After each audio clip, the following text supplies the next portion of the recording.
If I look at that, I also think about my mother. When I was 12 years old, my mother contracted HIV, and I remember her very vividly losing all of her weight, and I remember her dying, and I remember her going to be with Jesus, and I felt like along the way that she had dropped me. This woman who was supposed to nurture me and take care of me and love me had dropped me along the way. Now, she didn't mean to, but for me as a child, my understanding was she was supposed to love and take care of me, but she was no more. She was gone. So I felt like the woman who was supposed to be my mother had dropped me along the way. If I look at my life over the life, when I was, not long after my mother died, I was sexually abused for the first time. And I felt like the people who were supposed to take care of me and keep me safe, they weren't there to protect me and keep me safe. So it happened to me. So I felt like my family around me had dropped me along the way. If I look at the place where I was sexually abused, it happened in the midst of the church. So I felt like the church had dropped me along the way. And we think about that dropping. Everybody is going through some kind of war, even if it's in your own mind. If you're in school, you're going through some kind of war dealing with your classmates. If you're at work, Lord knows you're dealing with your co-workers. Even in the church, we're all at war sometimes. Hello. Amen. There's war going on all around us. All of us are battling in our own minds. We're battling some kind of war. And I find myself in the midst of the war of my childhood being dropped along the way. Anybody else been dropped along the way? You felt like your mother wasn't what you needed to be. Your father wasn't what he needed to be. The people around you weren't what you needed them to be. You felt like you were dropped along the way. Now, it seems like that happened to you in your childhood, but what happens when you've been dropped? What happens when you experience life experience is this thing called trauma. Now, trauma happens when a big event happens. So when I was dropped, I experienced a trauma that taught me a new behavior. Mm-hmm. See, when we experience life things, big life things, death, sometimes you see your parents argue, seeing them fight, being hit, getting picked on, getting bullied. Those types of things change our behavior without even us knowing it. Mm-hmm. There's studies that say when you experience trauma, it actually changes your genetic makeup. When you experience trauma, it changes who you are. And I found myself at 12 years old, after my mom died, the first thing my uncle said to me was, "All right, now, you got to be a man. Don't cry, be strong for your sisters." I was 12 years old, and here are these men telling me, "You're a man now. You have to be strong for your sisters." And my 12-year-old mind being strong was, you can't cry, you can't show emotions, you cannot feel. So I had a trauma, and my body is trying to register what had happened to me. And instead of them helping me through the process of healing, what they did was they taught me a new behavior. Mm-hmm. Instead of showing emotions, you have to be strong. You can't be emotional. You can't cry. You cannot feel. You cannot feel. The trauma happened, then the behavior changed, and I adapted to the behavior change. So here I am, a grown man, and because I was dropped at 12 years old and I had the trauma at 12 years old, now when I'm a grown man trying to love my wife, I'm still processing love as a 12-year-old boy. Mm-hmm. I'm still processing how to love my wife and love my family through a 12-year-old boy who was dropped on the way.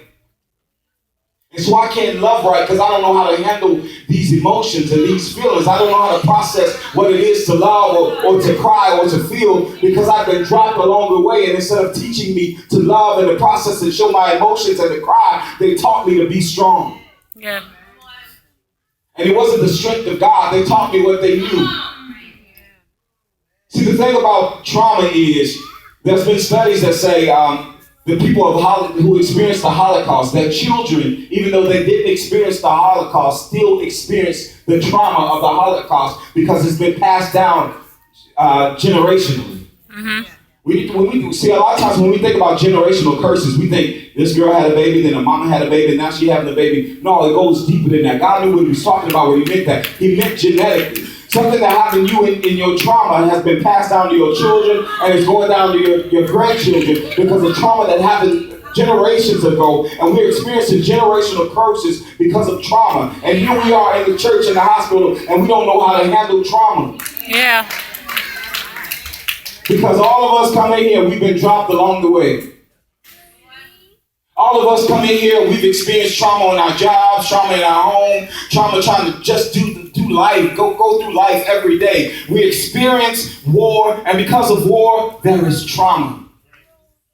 Because of war, there is trauma. And so many of us have adapted new behaviors in order to live. What I found was, what happened to me when I was 12 years old and as a kid was, I had to adapt to my environment. So I had to teach myself a new way of living to survive. Mm-hmm. At 12 years old, I had to teach myself not to feel, not to show emotion, not to be vulnerable so I could survive. It wasn't about me being strong or looking like a man. I was trying to survive. I was 12 years old. My daddy was gone. My mother was dead, and I didn't have anybody else. And I had to be strong, so I had to survive. Mm-hmm. And a lot of us are doing that today. We coming into church, we coming into the church house, and we think we coming to worship God. But a lot of us are coming just because we're trying to survive, and we hear that there is hope in the house, but we don't know how to get it. Yeah. And it becomes evident how we treat one another.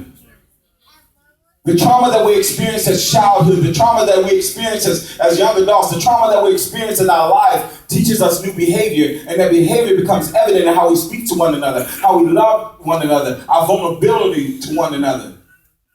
And we don't even recognize it a lot of times. We don't even recognize the signs of our trauma. And it becomes so basic in how we speak to one another. If you think about, we can't even celebrate our brother and sister because of how we were taught when we were younger. We can't even speak to each other correctly because we've been taught the wrong way.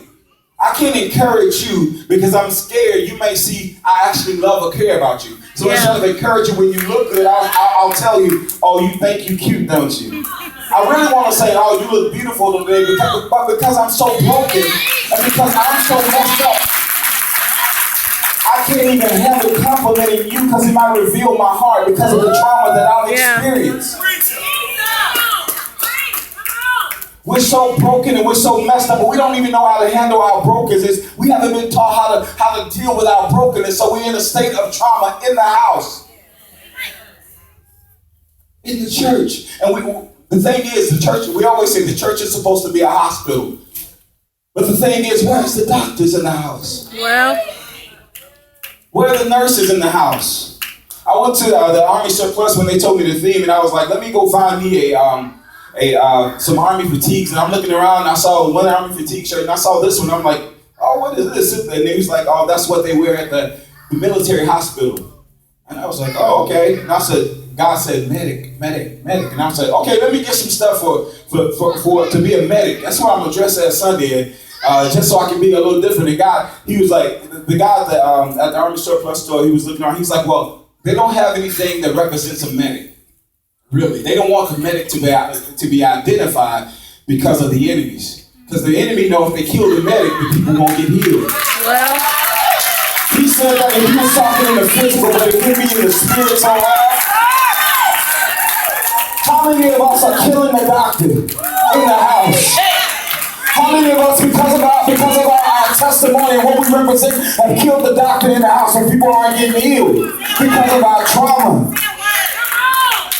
See, the doctor was the medic is supposed to wear the same camouflage. He's supposed to be in the house. And the people of God are supposed to be able to recognize the healer in the house. But because of our hurt, we blinded others to the healer in the house. Because of the trauma that we've experienced in our life, we have begun to kill the doctor in the house. So healing can't come forth. Breakthrough can't come forth. And we think we cool just gossiping about each other. We're cool just talking about each other. We're cool just saying what we want to say. But what you're doing is you're destroying the doctor's ability to heal in the house. Come on now. We're destroying the doctor's ability to heal in the house. This is supposed to be a hospital. Yes. But the ministers of God stand as nurses. We're supposed to usher people to Dr. Jesus so they can be healed. We're supposed to usher people to Jesus so they can receive the healing they need from the trauma that they've experienced in life. But because of our trauma, we don't know how. And that's the reality of it. We think we've been in church all these years. We've been in church, we've studied the Bible, we go to Bible study I've been here 19 years, Pastor been here 19 years, teaching the same thing. And we think, well, I've been in these Bible studies, I know enough. But the fact of the matter is, your trauma is blinding you to see him. There's a book called The Shack, and in the shack, the guy's talking to God, and God, he was like, where were you when Jesus died? Jesus was dying and you were not there.